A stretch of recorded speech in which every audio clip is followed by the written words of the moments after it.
Agora nós teremos as comunicações, nós teremos também a comunicação ligada ao nosso seminário franco-brasileiro, estudos surdos, arte e tradução e interpretação. Temos também uma alteração na programação, né, nesse momento, em relação às comunicações. Nós teremos apenas uma comunicação, certo? Queremos convidar os dois comunicadores, que é a professora Ivani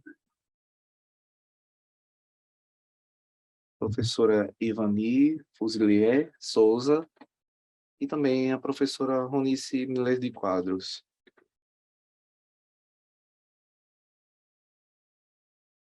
O seu tema é funções linguísticas do apontamento nos discursos dialógicos em língua de sinais emergentes. Por favor, professoras.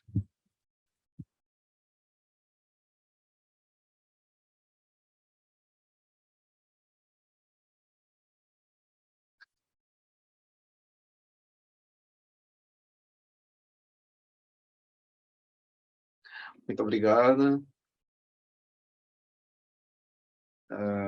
Boa tarde. Olá, boa tarde. Estou aqui novamente com vocês para apresentar essa comunicação, juntamente com a professora Ronice Quadros e uma outra colega, uma outra professora. Esse é o sinal dela, professora Ana Carolina.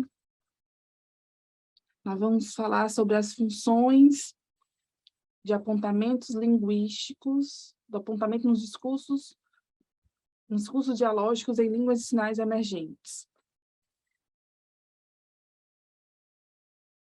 Essa é a estrutura da minha apresentação, da nossa apresentação hoje. Nós vamos seguir ela. Você pode passar o slide, por favor?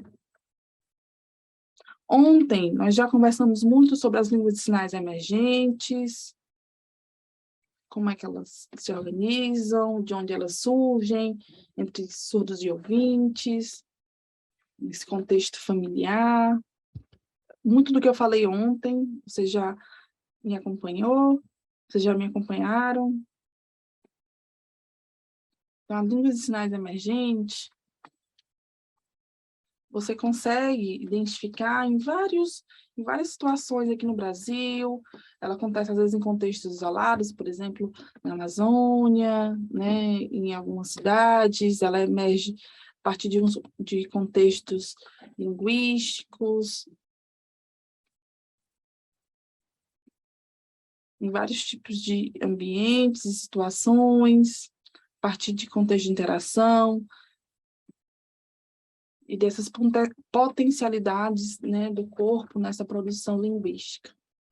Eu também apresentei para vocês esse referencial teórico que embasa essa apresentação na minha palestra de ontem, sobre como surgem essas línguas de sinais, a importância da gente pensar que o gesto não tem tanta importância em relação aos sinais, mas historicamente a gente sabe que isso faz parte de um processo, né? E tem a ver sobre questões, né, de cunho cultural, social, linguístico. É interessante tratar, né, as línguas de sinais emergentes aqui no Brasil, em alguns estudos, né, eu vejo também no México, em outros lugares, que trazem, né, pesquisas sobre essas línguas de sinais emergentes, e que são línguas de sinais que vão se desenvolver ao longo do tempo e se tornar uma língua comunitária, né, de um povo, de uma comunidade ou região. Ela tem uma base comum que vai sendo desenvolvida, construída, e ela emerge enquanto uma língua, né? E ela pode chegar a uma língua até global, como a gente vê com os sinais internacionais. Ela tem uma estrutura comum às outras línguas de sinais. Hoje, especificamente, eu quero falar sobre a pontuação. Que função linguística a pontuação tem nesse contexto? Na França, a gente trabalha com esses autores que estudam sobre a questão da iconicidade, sobre as línguas de sinais, e dentre essas pesquisas, nós falamos sobre a pontuação, o apontamento, juntamente com a direção do olhar, não só o apontamento. O professor Kuchar já pesquisou durante muitos anos, há mais de 20 anos, sobre essas questões.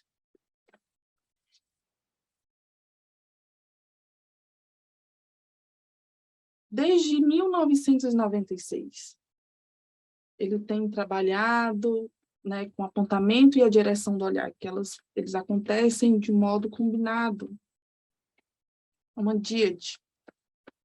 Então, a direção do olhar, ela contribui para essa produção sinalizada dentro de um espaço, utilizando referentes, né? O olhar, ele identifica esses referentes nesse espaço.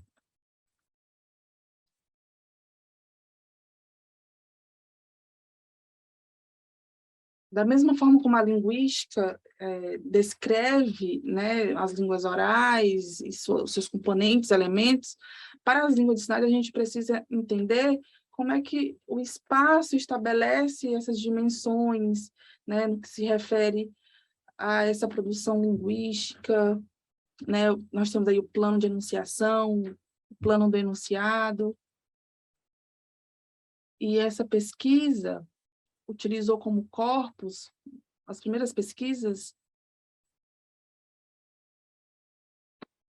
em 2004, uma pesquisa que eu realizei aqui no Brasil, em Brasília, com algumas famílias em que há ali ouvintes e surdos, e aí esses dados constituíram o meu corpus, que foram transcritos e analisados, que eu vou demonstrar a seguir. Pode passar, por favor?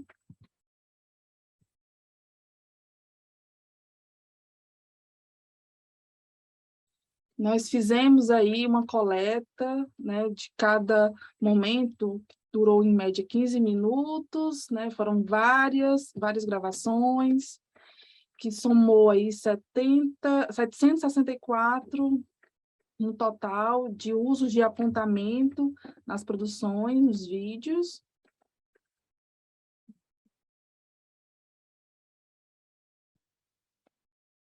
A descrição desse apontamento, né, que função ele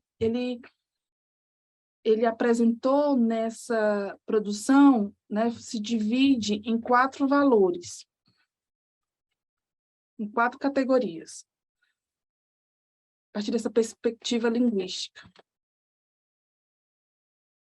E aqui eu demonstro para vocês o trabalho em conjunto com professores e entre essas outras instituições, onde nós, né, coletamos os dados, a professora Ronice fez parte, e lá no Pará também, né, dados de locais diferentes, numa ilha específica lá no Pará, a Maiuandeua, é bem no norte do nosso país, é uma comunidade minoritária que tem ali a língua de sinais emergente sendo desenvolvida. Isso aconteceu em 2014, iniciou em 2014.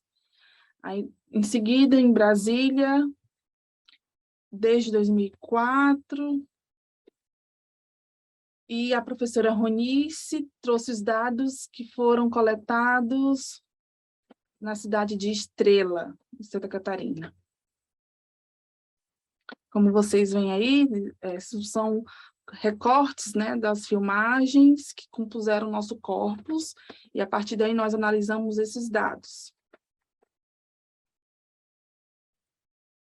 Pode demonstrar o vídeo? Pode clicar. Não. Perdão, as imagens. A análise, ela se deu trazendo alguns aspectos bem interessantes. Como funcionava essa apontação, como é que ela utilizava aquele sinalizante, pontuação em relação, referenciando a si ou ao interlocutor. Né, na primeira imagem, nós temos aí duas pessoas, um senhor e uma mulher, eles são casados, um casal.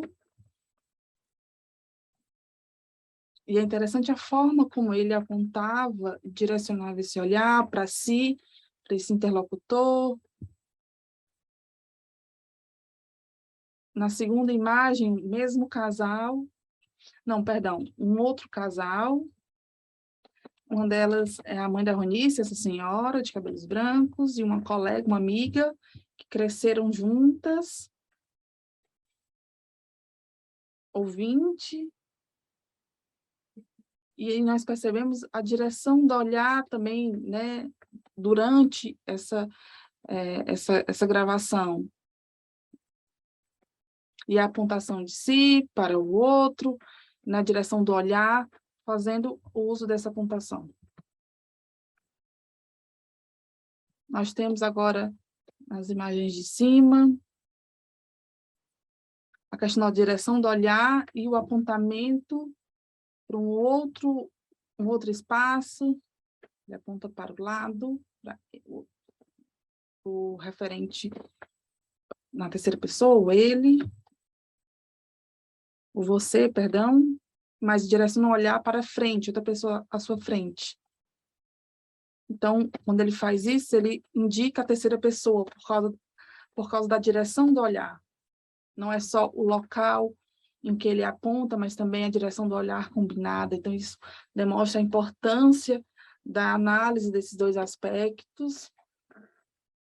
Foi feito pela professora Ana. Tem uma outra pessoa nessa segunda imagem superior, 4 pessoas. A professora Ana, uma pessoa de blusa preta, e ela aponta para si e para a pessoa ao seu lado, identificando o nós. Na imagem inferior, você vê que a pessoa que conversa, que sinaliza, ela aponta para baixo e direciona o seu olhar para baixo.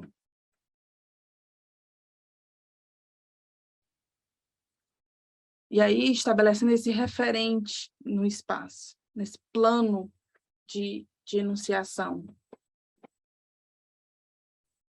E depois ela sinaliza, aponta para si e para a surda, para outra, identificando o referente nós.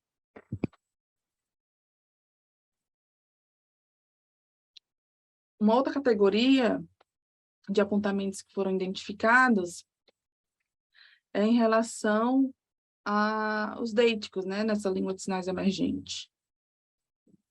O uso de apontamentos para identificar o sinal de ela, de si próprio na primeira posição, depois de si com outra pessoa na segunda posição. Então, os apontamentos foram utilizados no sentido de enumerar as pessoas, né, os interlocutores na conversa. As imagens inferiores também trazem essa questão. Então, a mesma estrutura é percebida, identificada, como também as imagens a seguir.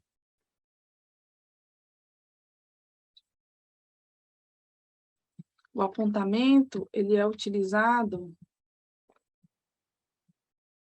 de um modo lexical, para trazer, por exemplo, falar sobre o tempo, a hora, ou então para um sinal de ideia. Ele é um apontamento lexical, dando outros significados, né? Outros valores. Tem um valor lexical. Falando sobre o céu, por exemplo, quando ele é apontado para cima, Deus, perdão, ou então para baixo, para se referir aqui.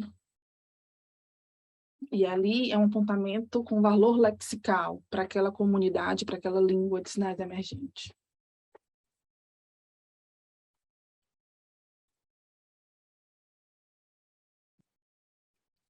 Nesse slide, a gente mostra a questão da referência espacializada, né? Há espaços que estão fora desse plano de enunciação. lá, aquele lá. Então, por exemplo, quando ele usava essa pontuação, significar a TV. A gente falava o sinal de TV e apontava para um local distante, aquela TV, está lá. Ela não estava à frente, né? Ela estava no local em um outro espaço. E aí o espaço não só se refere ao local próximo, mas também um local mais distante. Lá no Pará foi também identificado o uso da pontuação para falar de, por exemplo, né, os pais, né, pai, a mãe, e aí identificado para uma pessoa que não está próximo, né, que está em outro local.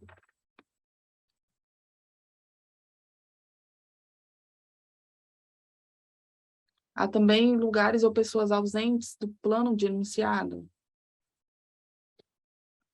Pode passar. A construção de 2 apontamentos foi interessante porque nós identificamos anteriormente, em uma outra coleta, na década de 70, 80, né, em pesquisas com língua de sinais emergentes, comunitárias,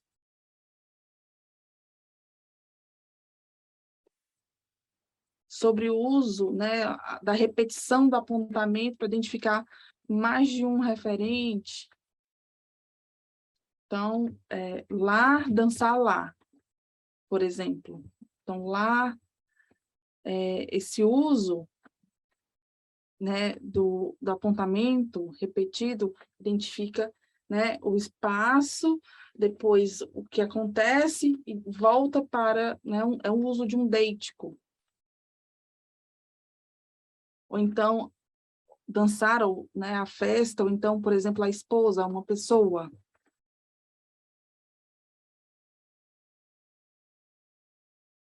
Determinar uma pessoa ou um lugar. Uma outra forma, no corpus, foi possível identificar para lugares ou pessoas ausentes que estão distantes do plano de enunciado. Então, a direção do olhar acompanha esse apontamento lá, né, de um modo distante. É possível também estabelecer referentes espaciais, né, nessa situação geográfica que se estabelece na sinalização, né, com vários referentes. Isso também é interessante destacar.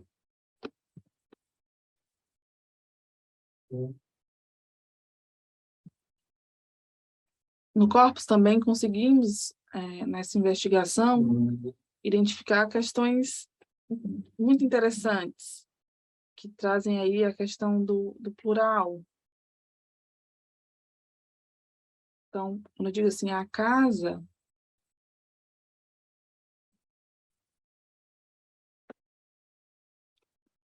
esse senhor das imagens superiores, ele diz, tio, por exemplo. O meu tio tem muitas casas.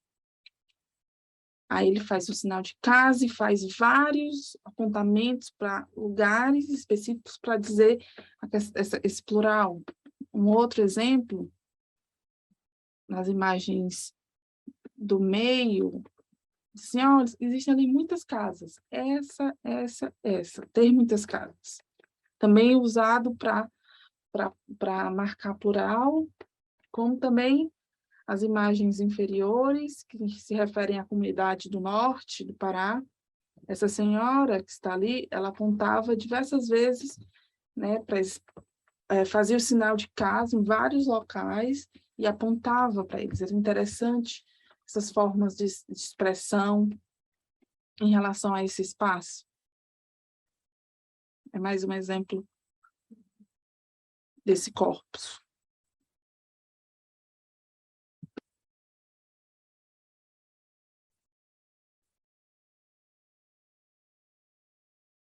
Outra questão, em se tratando da estrutura, não só de referenciação, mas estabelecendo espaços um espaço de sinalização ativado e referencializado, em que o sinalizante, ao contar uma história, por exemplo, ele vai dizer sobre um jogo de vôlei. Ele vai lá descrever, diz, olha, eu estava jogando e meu irmão me chamou, foi também jogar, participar, e aí ele usou o espaço para identificar os jogadores, onde estavam, como acontecia a ação, né, o modo como acontecia, a descrição. Então, a estrutura visual, de fato, como eu falei ontem, que ela supera essa questão lexical. Não é simplesmente se é léxico ou não, né? Você vê, tem toda uma descrição detalhada de uma ação. Ela sim é léxico, mas também eu fiz uma pergunta, né? Quando a gente disse, mas do que você vai jogar, né? Eu vou jogar vôlei. Você vai sacar.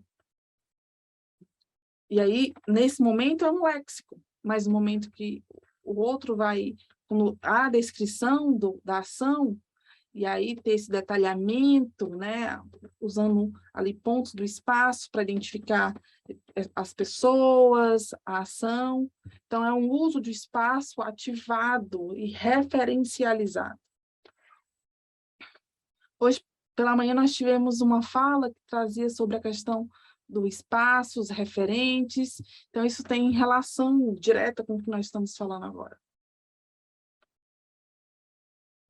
Então, como síntese, é que a gente tem em mente que a direção do olhar e os apontamentos são operadores funcionais e estruturais muito importantes para construir as referências na sinalização, a questão dos planos e mudar esse quadro de referência nesse espaço. Então, quando eu estou olhando para você, nesse momento, eu estou utilizando um espaço. Quando eu vou retratar um momento anterior, eu mudo o local e mudo também o espaço. Por exemplo, há 3 anos passados. E isso vai modificando o modo como eu vou me expressão. E aí esses apontamentos possuem funções diferentes, se categorizam de um modo diferente a cada uso, como deítico, no espaço físico, quando ele é ausente ou presente, quando se refere a um espaço afastado, quando é para enumerar, né, como nós falamos, indicar plural, ou então ali no jogo de vôlei, quando ele congrega as duas questões. Nas línguas de sinais emergentes, em se tratando de adultos que estão ali utilizando essa língua de sinais, né, durante um longo tempo, nós percebemos que esse apontamento tem uma função linguística de grande valor, né? Tem um valor funcional e linguístico para determinação e uso de anáforas. O olhar e o apontamento estabelecem ali relações linguísticas do plano de enunciação e o plano de enunciado, né?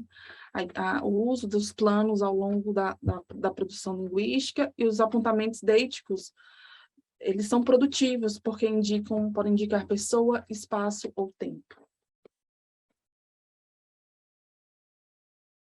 Ainda na conclusão, é preciso dizer que assim, existem muitas questões a serem tratadas pensando nas línguas de sinais emergentes.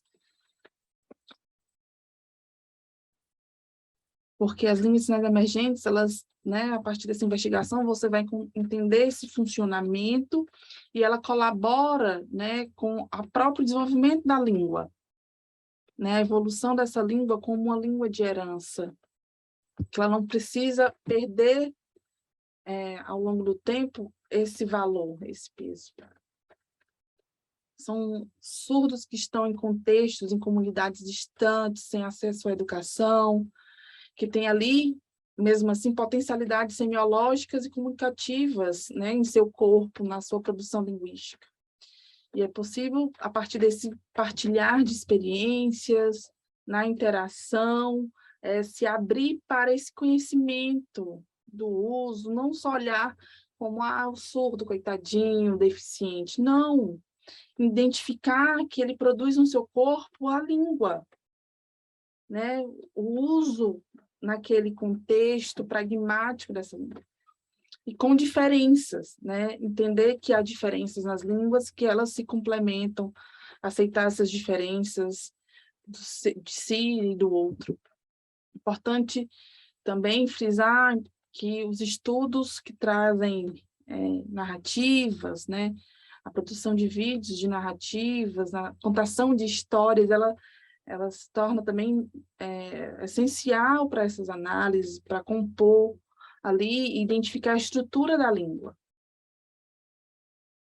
Porque se você chega lá na casa da pessoa e começa a filmar, perguntar que sinal é esse, mostrar uma imagem, sinalize isso para mim, ela não vai conseguir sinalizar, ela não vai produzir da forma, de fato, como é essa produção linguística. Precisa ela contar uma história, e aí aquilo vai aparecer, vai ser identificado nessa produção. E aí contar histórias todo mundo sabe, ele vai conseguir contar a partir da sua experiência, de um modo muito natural, do modo como surge a comunicação, e aí estabelecer comunicação entre surdos e ouvintes, buscando uma ecologia dessa comunicação, né? Estabelecer essa relação de um modo muito natural.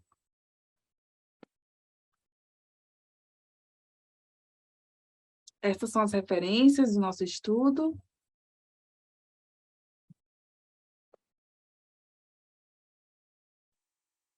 Existe aqui uma citação que eu queria trazer, que é muito conhecida. Enquanto houver duas pessoas surdas sobre a face da terra, e essas pessoas se encontrarem, serão usados sinais. Eu sempre uso essa citação. É preciso pensar. Surdos se encontram, surgem os sinais. Eu fiz uma pequena modificação na frase, pensando assim: quando houver duas pessoas surdas e ouvintes, abertas à intenção da comunicação, usando o corpo, sinais irão surgir. Sinais brotarão. É preciso estar aberto, surdos e ouvintes. Né? Os ouvintes, às vezes, se fecham a partir do seu olhar, né, sobre o outro, sobre o surdo, de que, coitado, surdo. Não. Eu sou uma pessoa, ela é outra, eu posso me comunicar com ela e aí buscar essa intenção comunicativa, né? Essa intenção semiótica para a comunicação. Quero agradecer aos participantes, né, que compuseram os corpos, as famílias de surdos, que, né, nos deram os dados para que a gente pudesse realizar a pesquisa. Muito obrigada às universidades de Paris 8, Universidade do Pará, Universidade a UFSC, a professora Ronice, está aqui trabalhando juntamente, né, traduzindo. É muito emocionante esse momento para mim. Se houver tempo, é possível, eu queria mostrar vídeos curtos para vocês verificarem aí como aconteciam essas coletas.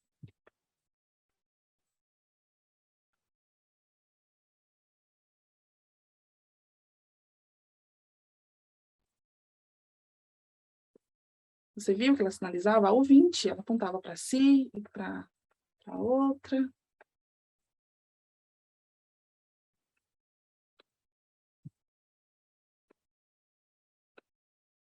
Um outro vídeo.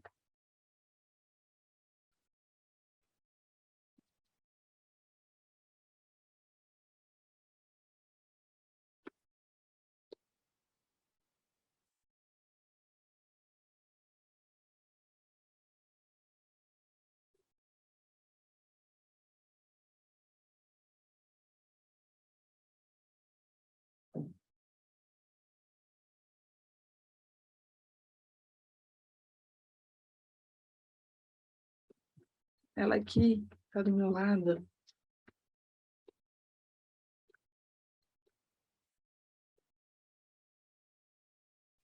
Tenho muita sorte de trabalhar em conjunto com um presente, a sua parceria. A Ranice diz, né? Também é uma parceria, um presente trabalhar contigo, Ivani. Agradeço a todos vocês que nos assistem. Muito obrigada.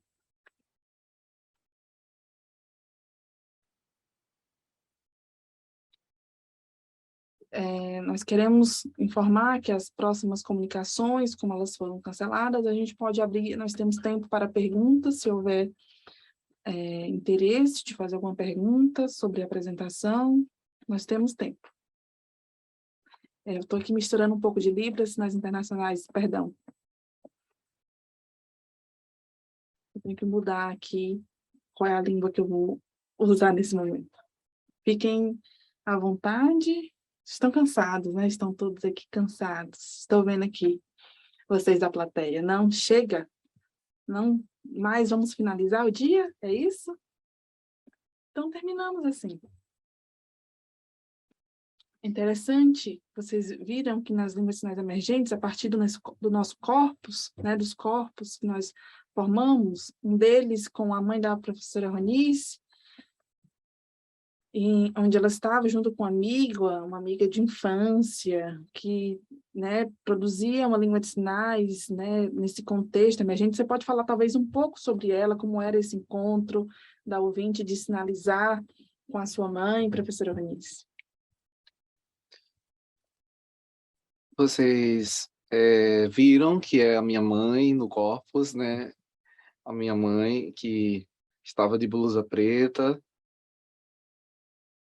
e minha mãe cresceu na área rural e tinha 3 irmãos surdos.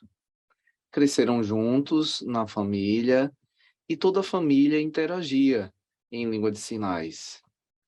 Mas não haviam problemas de comunicação algum entre eles. Era natural a interação que havia em casa. Era uma língua de sinais emergente, que não era Libras. Não era Libras.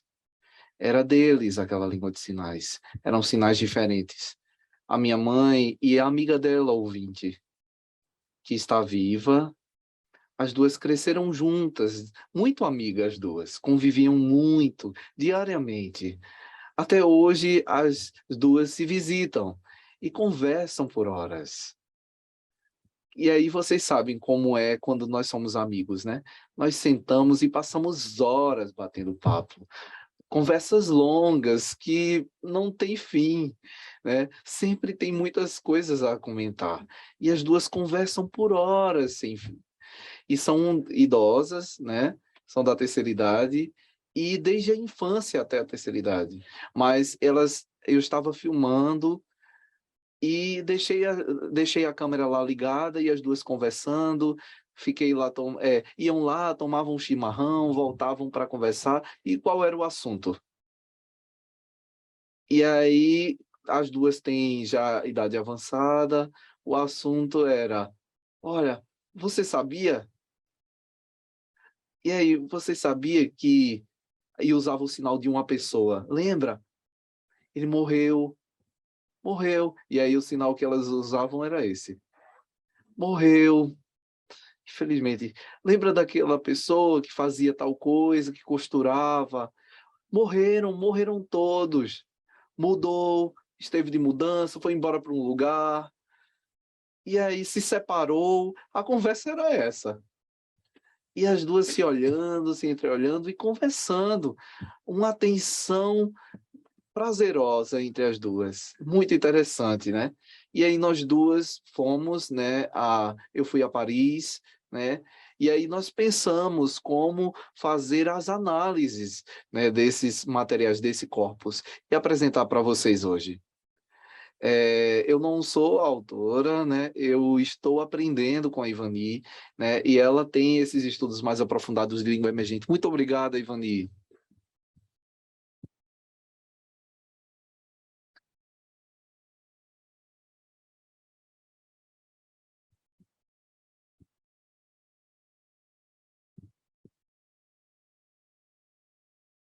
Obrigada pelo trabalho que vocês realizaram.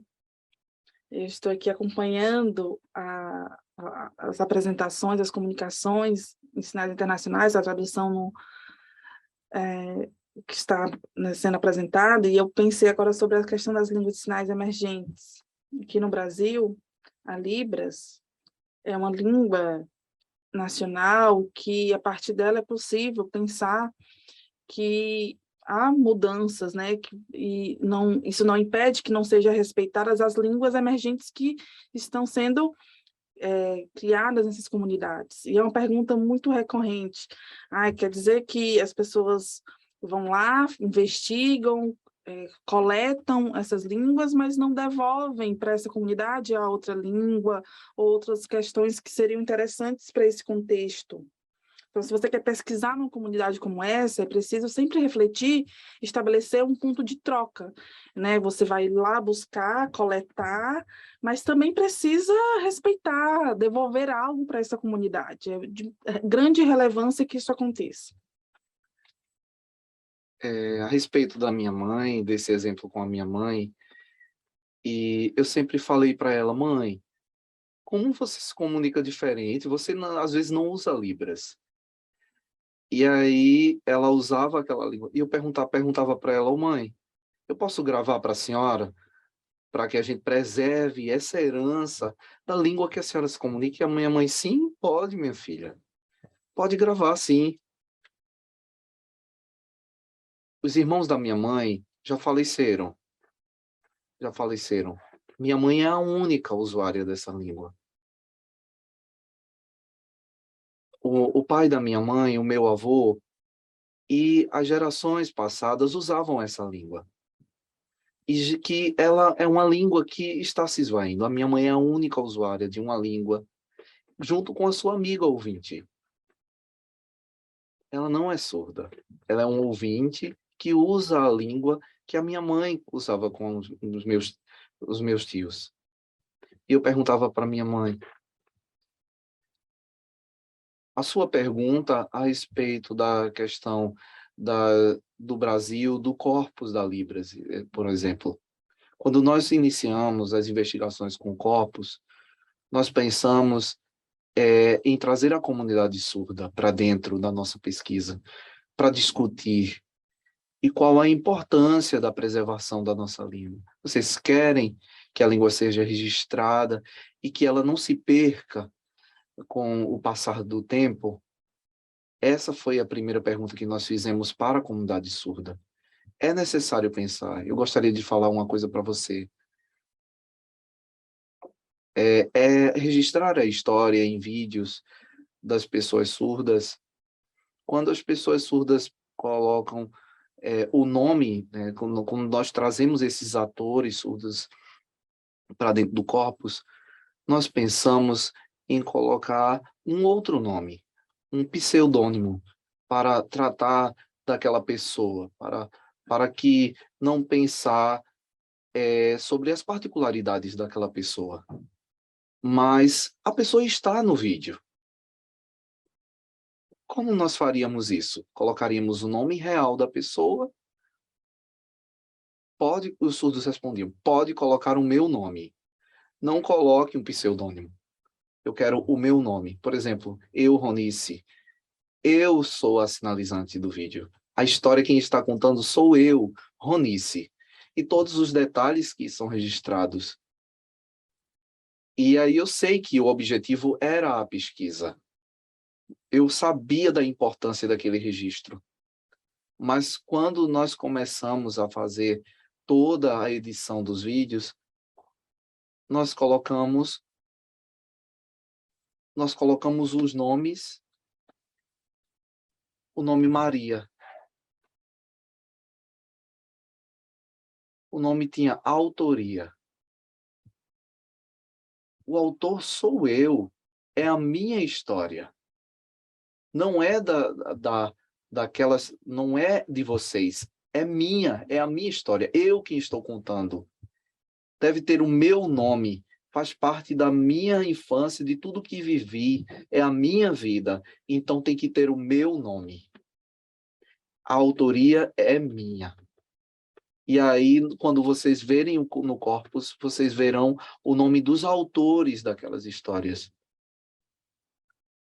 Por exemplo, a professora Ana Regina, Marisa, participou do corpus, e tem lá, Marisa Lima, porque é a produção, a autoria é dela da produção. E aí eu pergunto para vocês, quando acabavam os discursos na pesquisa, e aí eu perguntava, nós podemos divulgar o material? E as pessoas surdas pensavam, respondiam, sim, podemos.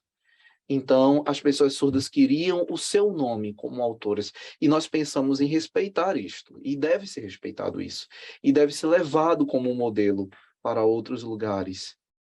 E aí é necessário nós termos ética enquanto nessas questões, óbvio, mas nós precisamos respeitar. E eu penso também a respeito disso, Ivani, tá? Sim, eu concordo com o que você diz, que o pesquisador, ele não está ali só como um coletor de dados, né? Ele tem que valorizar esse dado que ele vai investigar e pensar no retorno a essa comunidade que traga uma valorização dessa comunidade. Então, trabalhando como eu tenho trabalhado ao longo desse tempo, durante 20 anos, com língua de sinais emergentes, eu vejo muitas pesquisas iniciando com essa temática, mas eu peço assim muito cuidado nesse processo, né? Não é uma coisa corrida, rápida, para identificar dados, né? Apresentar esses dados, não, é um processo que deve ser construído, valorizando essa comunidade, né? Respeitando a comunidade. Aqui no Brasil, como na França, essa cultura de trazer essas questões em relação a língua de sinais emergentes, essa discussão, e toda vez que eu falo sobre isso, apresento sobre essas questões, as pessoas pensam, olha, isso aconteceu comigo, talvez, na minha infância, isso aconteceu, foi um processo, e eu pensava, isso era errado, isso não é língua de sinais, eu vou cortar isso da minha história, e não é verdade. Isso precisa ser identificado, e mostrar que isso é uma língua de sinais que tem valor, uma língua de sinais emergente. Com essa apresentação, eles têm um novo reconhecimento da sua própria história, né? Eles criam essa base, identificam essa base, valorizam o modo como ela aconteceu. Ela é a raiz dessa língua de sinais. Alguns anos atrás, em São Paulo, estive numa apresentação de um trabalho e havia ali alguns surdos sinalizantes, e esse surdo, uma surda, perdão, veio. Quando eu terminei de apresentar, ela disse, olha, você mudou completamente a minha visão sobre essa questão, né? Eu pensava assim no status social, a questão assim, na minha casa eu tenho uma pessoa que trabalha na minha casa, uma empregada doméstica, que é surda também, e eu estou num status social diferente dela. Ela sinaliza de uma forma diferente da minha, e eu pensava, ela não sinaliza correto, ela não sabe os sinais, não é Libras o que ela sinaliza. E depois que ela assistiu essa apresentação, ela, de um modo muito carinhoso, eu falar comigo, eu estou errada. Eu estou errada. Essa visão que eu tinha, que eu olhava para essa surda que trabalhava na minha casa, era outra. Quando eu voltar para casa, eu vou falar com ela, respeitá-la. É isso que a gente precisa marcar, né? Que mude o olhar das pessoas sobre essas línguas de sinais emergentes. Elas compreendam esse valor dela. É meu objetivo, né? Toda vez que eu apresento e falo sobre isso. Né? Entender que a gente não pode tirar a base, não podemos perder essa base. Algo de extrema importância que eu gostaria de salientar nesse momento, que a minha mãe, quando ela usa essa língua de sinais emergente, ela continua usando até hoje quando ela encontra, né, com a sua amiga. Mas ela sabe Libras. A minha mãe é bilíngue. A minha mãe é bilíngue. Sim, ela sabe uma língua de sinais e ela sabe Libras, uma língua de sinais emergente, e sabe Libras. A minha mãe é fluente em Libras. Ela me deu a Libras como herança. E isso é muito maravilhoso, certo? Sim, bilíngue. ela visita ali, ela alterna cada necessidade. Parabéns à sua mãe, Ronice. Agradeço a ela pela participação.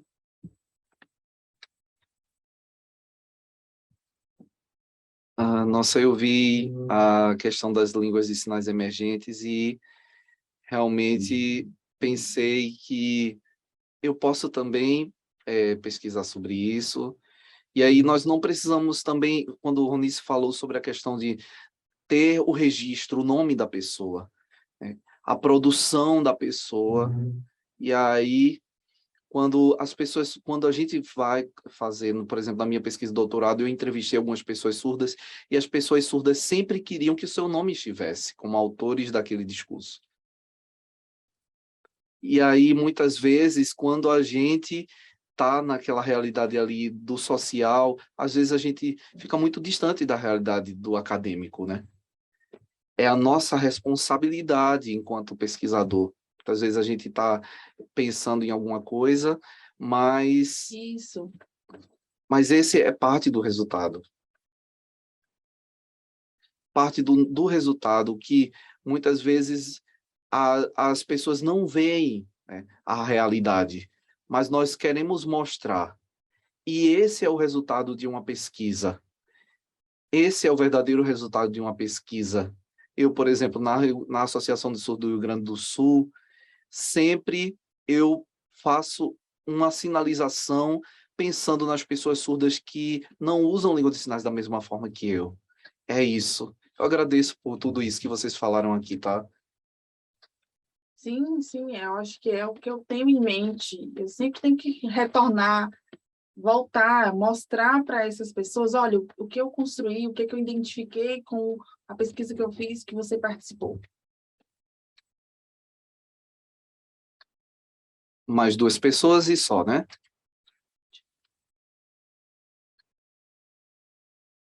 Eu sou... Olá, perdão. Na minha cidade, uma cidade rural, me chamaram para dar um curso de Libras básico. Eu fui, não é na minha cidade, perdão, em outra cidade, no meu estado, aqui na cidade, e lá cheguei e encontrei um surdo que não sabia Libras, mas tinha ali uma produção gestual importante, assim, que eu não sabia como lidar com ela, assim, nesse momento. Vou ensinar Libras para os ouvintes, né, interagir com eles. No outro dia, a empresa que me contratou disse, olha, você precisa interpretar para esse surdo, mas ele não sabe Libras. E ele não sabia como ia fazer essa mediação. Né? Como é que eu tentei explicar para a pessoa, tentando usar gestos, apontando, e eu consegui me expressar, né? Consegui dialogar com ela. Essa empresa me perguntou assim, ele não sabe Libras, então como é que ele vai se comunicar? Porque nós estamos aí formando pessoas para aprender Libras, mas ele não vai conseguir se comunicar com ele. E ele perguntou para mim, você pode ensinar Libras para ele também? Eu fiquei pensando, como é que eu vou ensinar? Ele é um senhor de idade, que já tem todo, né, costumes, valores específicos, uma forma de comunicar específica, e não era Libras, né? A visão do outro de fora pensa que assim, aprende Libras e pronto. E não de respeitar esses valores, a comunicação que essa pessoa tem, que ela já desenvolveu ao longo do tempo. Pensa assim, não, a Libras é que vai ajudá-lo. E eu não sabia responder nesse momento. Você precisa perguntar para ele. Você não pode perguntar para as pessoas ouvintes. A empresa precisa perguntar ao surdo, você quer aprender Libras? Eu tentei, eu disse, você conhece essa empresa? Sabe? Ele, eu soube, ele identificou as pessoas, então eles querem conhecer mais sobre os surdos, né? E aí, você não quer conhecer outros, né? Levar para uma associação de surdos para conhecer, interagir com outras pessoas. E ele foi lá interagir, quando ele via que não conseguia sinalizar, ele disse, eu não sei. E eu dizia, não, é possível tentar, né? Talvez, eu sei que a faixa etária dele não contribui, né? Se ele fosse mais novo, talvez seria diferente. E aí a gente não sabia se ele queria ou não. Ele disse, ah, não, já o que eu sei é suficiente, consigo me comunicar. É claro, né? Ele é adulto e precisa perguntar para ele. Existe o trabalho de um autor que está aqui, de uma pessoa surda que está aqui.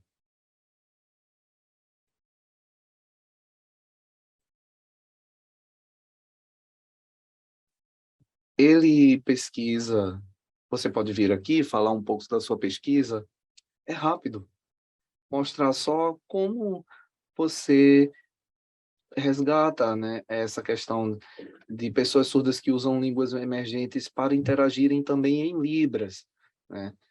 E é um trabalho que ele tem feito. Você vai fazer você está apresentando o seu post? Ah, não, não. O seu post é sobre outra pesquisa sua, certo?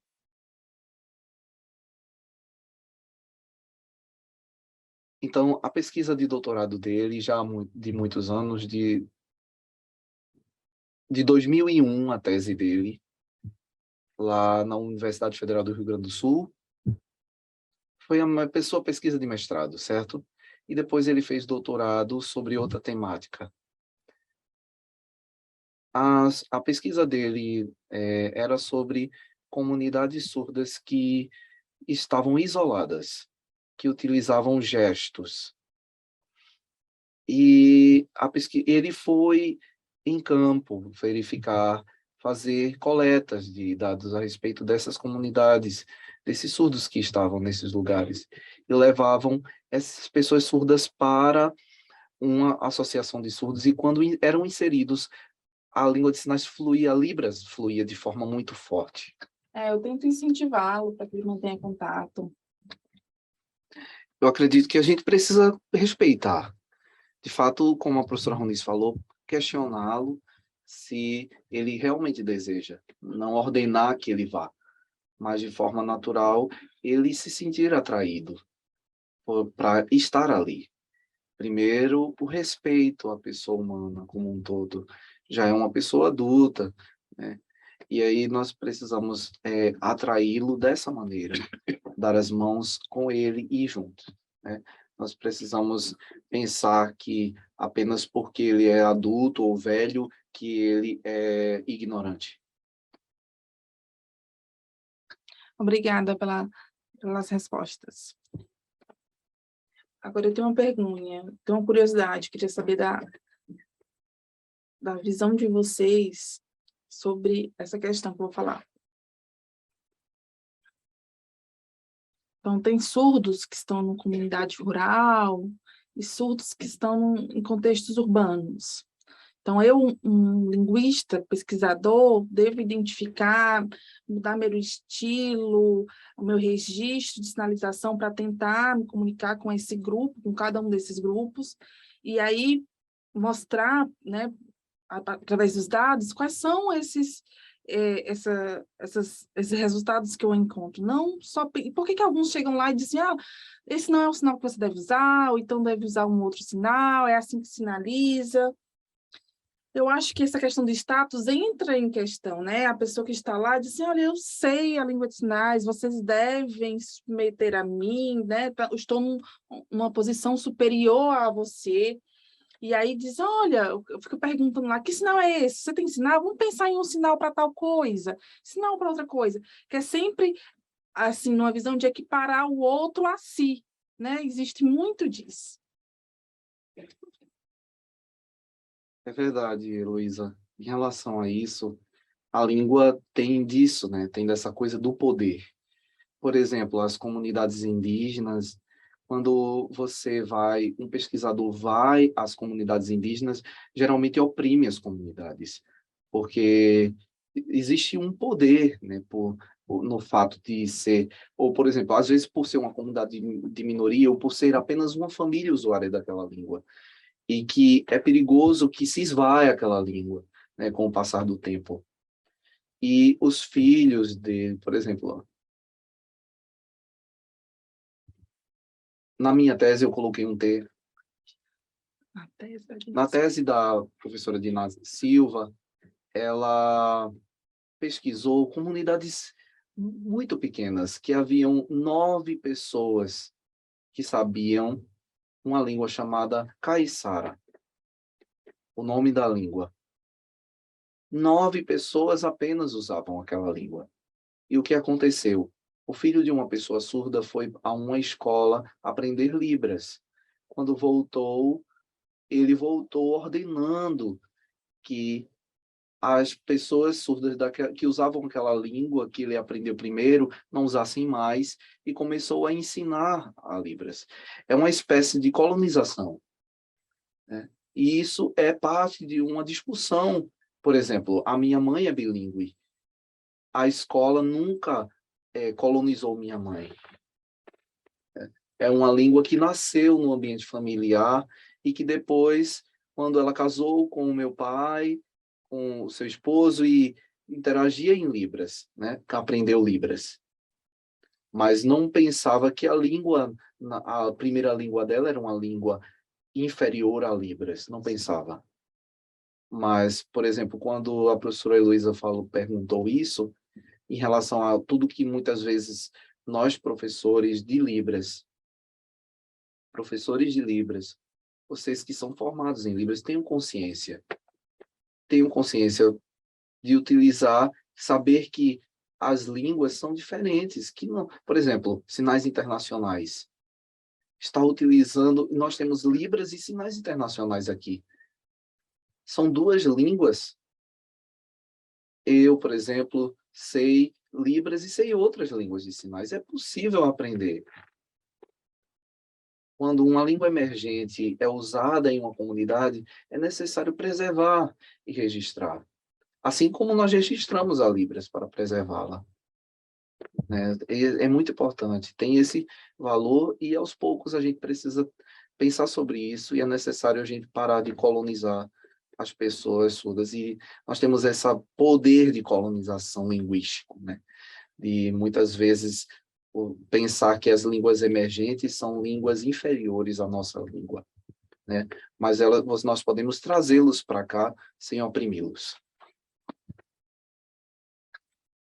Isso, e para complementar o que foi dito, no norte, no Pará, nessa ilha em que nós fizemos a coleta, são 17 pessoas surdas que vivem nessa comunidade, e elas têm idades variadas, tem pessoas com 70, 60 anos, já idosos, e tem jovens, que vão a Belém estudar, aprenderam Libras, e quando voltaram para a comunidade, eles também tentaram estabelecer uma outra relação com a língua de sinais.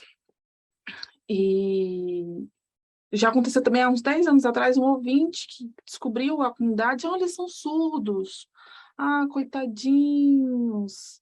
E começou a ensinar o alfabeto. Foi lá colocar cartazes com alfabeto, ensinar sinais específicos, sinal de mulher, que eles faziam esse sinal para a mulher, e ela dizia, não, mulher assim não. Ela dizia, olha, eu tive três filhas e um filho. Então, o modo como ele identificava homem e mulher, o ouvinte, quando chegou lá e viu essa sinalização, nossa, você não pode usar uma sinalização que identifica isso é feio, identifica, né, os órgãos genitais. Não, mas ele sempre usou isso, ele tinha uma outra relação, os sinais não tinha esse pudor para se identificar, era parte do léxico, fazia parte do léxico dessa língua emergente. Era um sinal como qualquer outro. E aí, por causa dessa questão cultural, de pudor, as pessoas que chegavam de fora pensavam, nossa, tinha um olhar diferente, dizia assim, não, isso é errado. E tentava controlar, isso chega até a ser engraçado.